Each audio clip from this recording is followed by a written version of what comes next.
sa pagbabalik ng serbisyo muna sa PTV.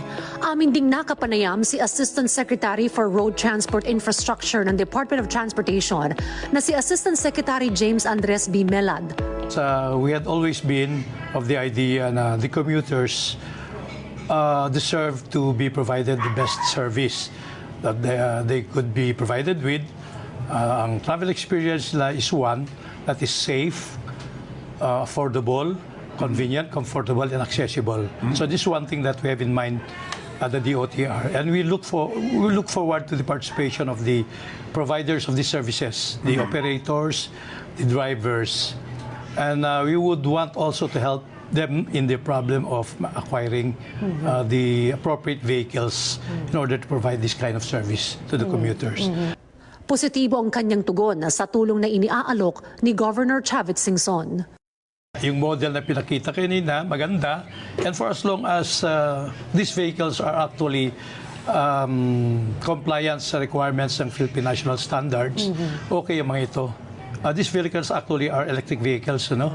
So it helps much in, of course, The environment. It helps much to maybe reduce the cost of the maintenance of the vehicle dahil at saka yung operation ng vehicle dahil gagamit na ito ng mga solar panels sa mga charging kaysa kung i-ano mo sa gas. At dahil ang mga model na ito ay hindi na gumagamit ng gasolina, tinitingnan na isama na lang ang fuel subsidy sa ibang procurement subsidy. Paano yun, sir? Kasi marami rin diyang ibang mga nagmamanufacture ng jeep. So paano natin mababalance yung interest na yun ng maraming players also? Everybody's welcome naman sa amin. Ano? There can be foreigners, there can be local producers, providers na mag-supply ng vehicles. Everybody's welcome. So bahala na yung cooperatives, bahala na yung mga It's their operators choice. kung alin yung pipiliin nila? Yes, choice nila yan.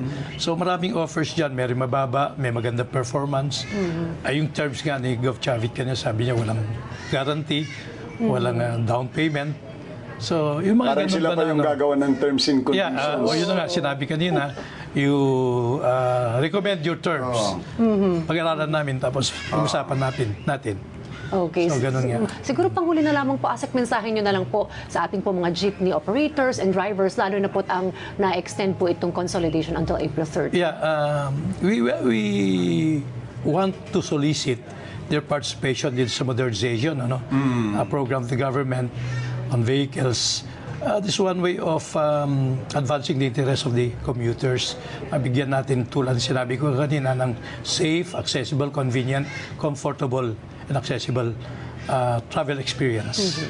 So ito may bibigay lang kung ang ating mga providers ng services na ito ay magpagtulungan sa gobyerno para mabigyan ng magandang serbisyo ang ating mga commuters. Asik, thank you very much po. Maraming salamat, Asik. Maraming salamat sa oras.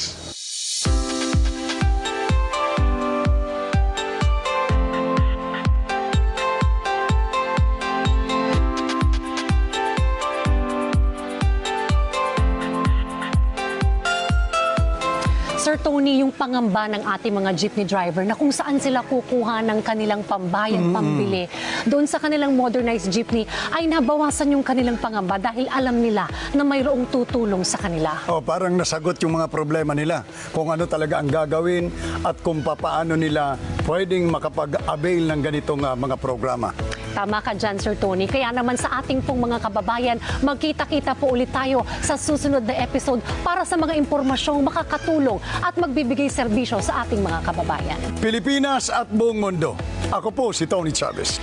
At ako naman si Diane Querer. At ito ang programang Kakampi ng Masa. Ito ang Serbisyo muna sa PTV.